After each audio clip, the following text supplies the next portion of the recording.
words of my mouth and the meditations of our hearts be acceptable in the Lord's sight, our rock and our Redeemer. Amen. There's two verses that are going to set the stage for us today. The first is from that Old Testament lesson I read, Genesis chapter 50, verse 20. It's where Joseph is standing before his 11 brothers. Joseph, the second youngest of the first generation of the sons of Israel, standing before all the others in royal robes, decorated in appearance, commanding all the authority of Egypt, second only to Pharaoh. And he says to them, as for you, you meant this for evil, but God meant it for good, to bring about the keeping alive of many people as they are today. So do not fear. Genesis 50, verse 20. The second verse that sets the stage for us tonight is from the gospel lesson, Matthew chapter 18. It's the last verse, verse 35. It's the one that says, so also will my heavenly Father treat each of you if you do not forgive your brother from the heart. Now, admittedly, both of these verses I just gave you come from the end of the lesson. One comes from the end of the Old Testament, which is the second to last verse in the reading I read to you, but it's from the last chapter of the book of the Bible, Genesis. The other one comes from the end of the gospel reading, which comes at the very end, the very last verse of a power-packed chapter in Matthew chapter 18. And if you're going to start at the end, it makes it very difficult to understand what's going on unless you have some flashbacks. A couple weeks ago, our family watched the movie The Help. I don't know how many of you have seen that. It's a movie based on a historical novel that imagines a time during the civil rights movements in the 1960s in Jacksonville, Mississippi. A time in which there was a lot of racial inequality. And The Help is what the African-American maids and nannies and housekeepers were called by the up-and-coming white socialites in Jackson, Mississippi. And so this is about a young author who just graduated from Ole Miss, and she's full of compassion and courage and blind idealism. And she's ready to show the world the injustices that she sees from the perspective of The Help. And so the movie opens up with her interviewing one of the Help, a lady by the name of Adeline. And Adeline is answering a question about how does it feel to be raising white children all day long when your own children are at home being cared for by somebody else. And as she stumbles over how to answer that question, the movie goes into flashbacks. Because this isn't really the beginning of the story. This is the middle or even closer to the end of the story. And so to understand why this question's being asked and why she's stumbling over answering it, these flashbacks take us back to earlier scenes that show just how risky this is for her to be answering these questions at all, because she's risking her livelihood and her family and even her very life. I think about that when I read these verses from Genesis 50 about Joseph, because he's risking a lot saying this to his brothers, saying to them, what you meant for evil, God meant for good, to bring about that many would be kept alive as they are today. So do not fear. And then he goes on to say, I will care for you and for your little ones. And it says in verse 21 that he spoke to them with kindness and compassion. There was a lot of risk in speaking to them that way. A lot of risk that the man in Matthew 18, the parable Jesus told, was not willing to take. He wasn't willing to take a risk, and so instead he put his hands around the throat of the man who owed him money and choked him and said, pay back everything you owe. Now, by rights, that is what Joseph should have done to his brothers. Choke them until they paid back everything they owed. Because when we start to look at some flashbacks, we'll see just how much they owed him. And so let's go back. Go back with me earlier in Genesis to chapter 37. It's where we first meet this Joseph. There he is again decked in these regal robes, the best that his father, their father, Israel, could give him. And he's talking with authority. Speaking as one who has authority, talking about how their sheaves will bow down to his. But it's really just a dream. He's had this dream that he and his brothers are all out in the harvest, and they're each gathering grain, and they each gather theirs in the sheaves, But then in the dream, those sheaves come to life and start acting out a scene of their own. And all of his brothers are before him, and their sheaves bow down to his sheaf.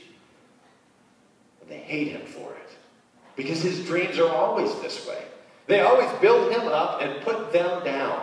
And it's fine for him to have dreams like that. People do, arrogant dreams. But he shouldn't be talking about them, especially not while he's dressed like that, dressed in all the wealth of their father in that multicolored robe, evidence that their father had favorites among them, and he is it.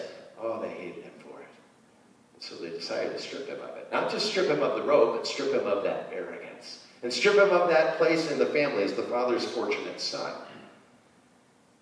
And they knew to do that, they would have to convince their father that he had done it. Now, there were two ways they could go about it. One was to actually kill him.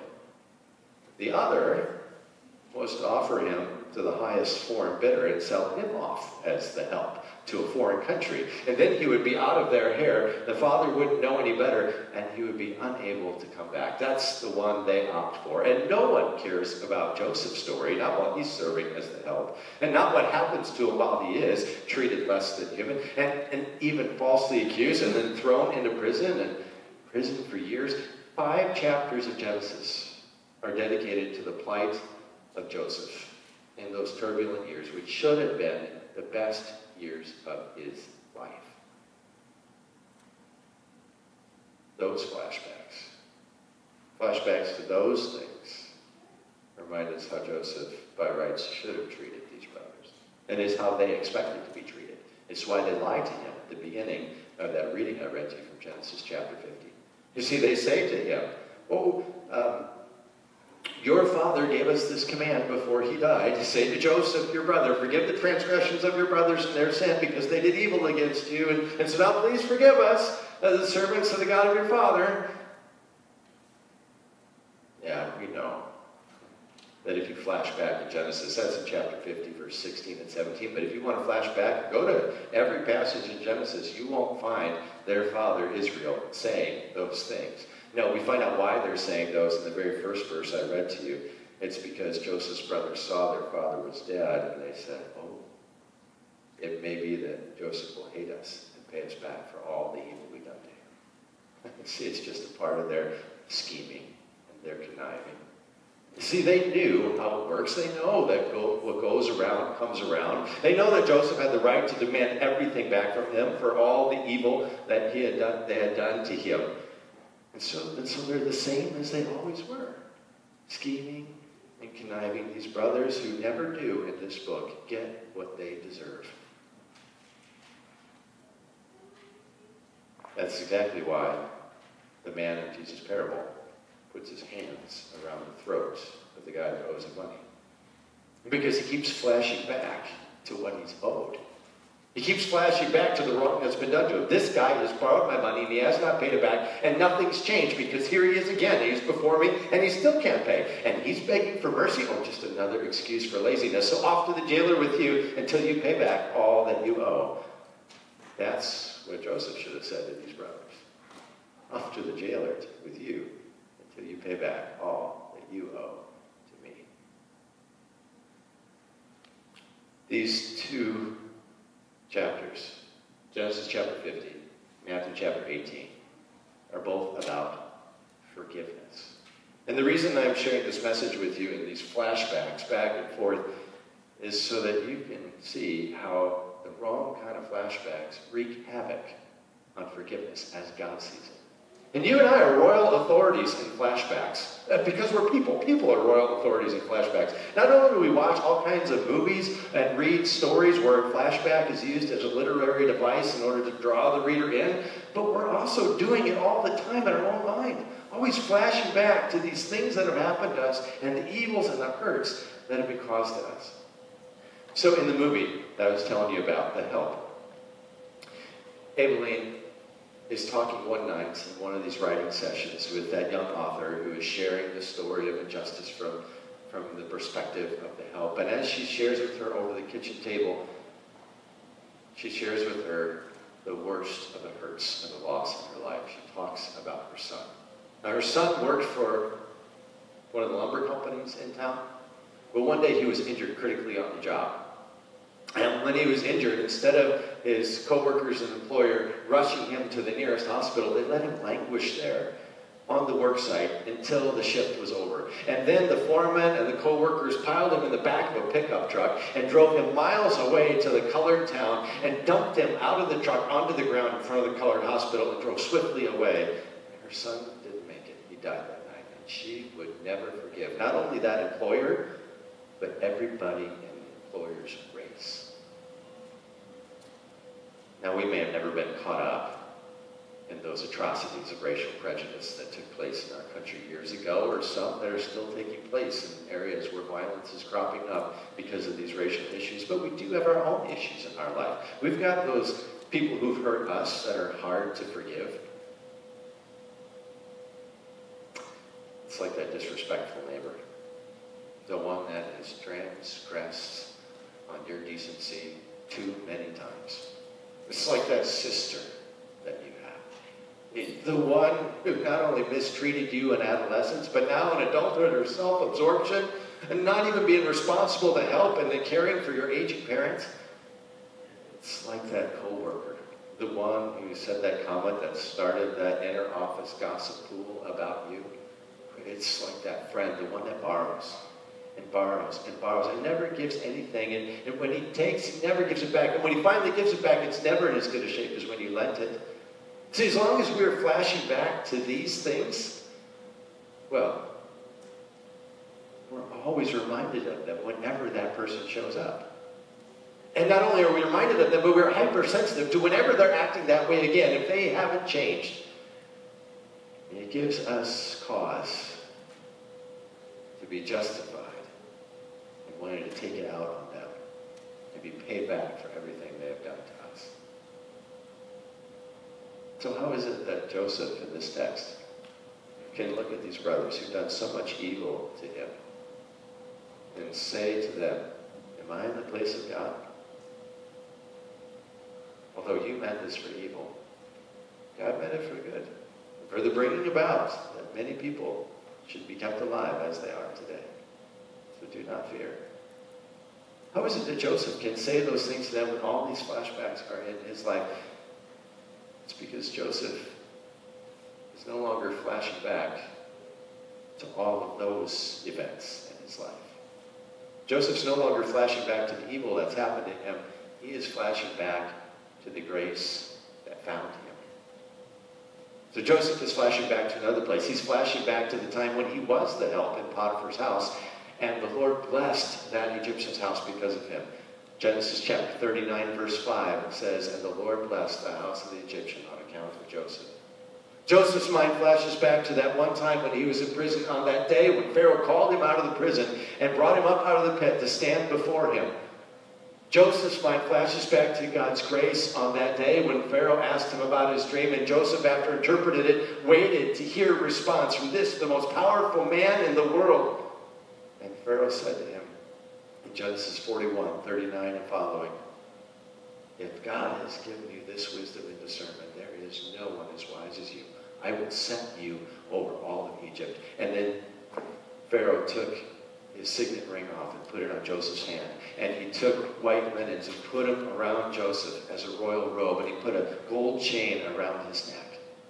Joseph's flashbacks are no longer to the evil, but to the grace that found him, the grace of God. And that royal robe that he wore, and the authority that he carried, and the signet ring on his hand, these are just accessories of God's grace. You see, and what Pharaoh did for Joseph reminds me of another parable that Jesus told. It was one about a prodigal son. Do you remember this one? There was a prodigal who ran away from his father and his father's family in disdain, and he was gone for many years, but came back disgraced, a mess of a man. Do you remember what the father did when he came back? He didn't say, pay back everything you owe me. But the father instead first took a robe and put it around him, and then took the ring off his finger and put it on his son's finger. Pure grace. What will we flash back to when we've been hurt? When there is a community that together has been hurt. What will this community flash back to after a teenage gunman has just killed people in his own school? after a teen has been murdered, after a school full of others are riddled with bullets and trauma? Will there be healing? And when? Will that healing include forgiveness? What about Adeline and that story I was telling you from The Help? Will she find forgiveness for the racial inequality that was taking place in her life? And what about the issues in your and my life? Will there be forgiveness for that? What will we flash back to? The evil that caused it? Well, there cannot be forgiveness until we begin to flash back, not to that evil, but to God's grace, as Joseph did. Because if we flash back to those places of God's grace, we find that God has done the same for you and me. God has wrapped us in a royal robe. It says in Galatians chapter 3, verse 27, all of you who have been baptized into Christ have clothed yourselves with Christ. We find out that God has made us heirs of his eternal kingdom. And so he has placed his Son in harm's way. And so he was killed and murdered for our sake. And so that on account of him, God says in 1 Peter 2, verse 24, by his wounds you are healed. Do you know about the royal robes you wear? Do you know about the signet ring on your finger that makes you an heir of the kingdom of heaven? Do you know that only his wounds can heal your hurts? If so, then you know that there's more going on here than just the evil that others are trying to put upon you. You know that God is working all of those things for the good, just as Joseph could see when he was flashing back to God's grace, because God promises it. Romans chapter 8, verse 28, for God works all things for the good of those who love him and are called according to his purpose. In the movie The Help, Adeline at the end of the movie is finally lifted by grace. At the end of the movie, and I'm not going to spoil it for you, you can still watch it, it's a great movie. But at the end, she narrates it, and she finds that she's lifted out of her circumstances. Not that evil things don't keep happening to her, they do, because after this book is published, she loses her job, and that's an evil thing. But she rises above it all. No more can any of the evil that anybody else does around her keep her down. Instead, she's lifted by grace because she's not burdened anymore by this burden of unforgiveness that was upon her like a cloud earlier in the movie. And instead, at the end of the movie, there she is walking forward down the sidewalk, and that's the last scene, her walking down the sidewalk into her future, finally walking in peace. Now, that's a feel-good movie, so of course it's going to end that way. I mean, it's a fiction movie. I told you it's based on a historical fiction novel, so this all was just made up, all of her experiences in the mind of an author. It was set in a historical context, but all of it was made up, except for that piece that she had. That wasn't made up, because Joseph's story is not made up. It's true. And the peace that Joseph found at the end of this story is true. And it's a peace that can be in your life and in my life too. And that peace comes through forgiveness, true forgiveness. And that forgiveness comes through flashbacks of God's grace. May those flashbacks dominate your heart and your mind this week in Christ Jesus. Amen.